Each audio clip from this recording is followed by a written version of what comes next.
Il emporte avec lui ses secrets, laissant les familles de ses victimes à leur calvaire. Hospitalisé depuis le 28 avril dernier, Michel Fourniret était sous le coup d'un protocole de fin de vie. Ses avocats avaient dévoilé à la mi-avril un diagnostic de la maladie d'Alzheimer à un stade avancé.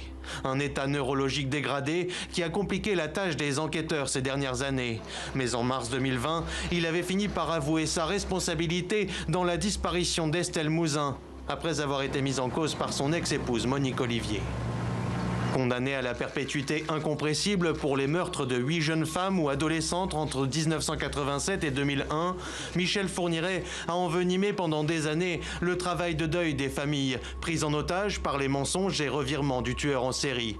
Comme en 2008, lors de son procès, où il refuse de répondre, réclamant sur un morceau de papier un huis clos.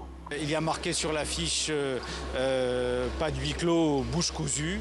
C'est évidemment une expression qui relève totalement de la pitrerie. Il doit rendre des comptes publiquement, c'est ce qu'on attend et ce que la cour d'assises attend.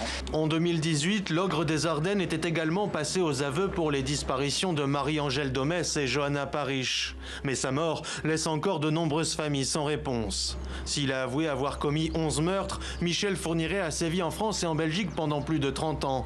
Et alors que des analyses ADN sont toujours en cours, d'autres soupçons continuent de peser sur lui. Le tueur était actuellement mis en examen pour 4 crimes pour lesquels il ne sera jamais jugé.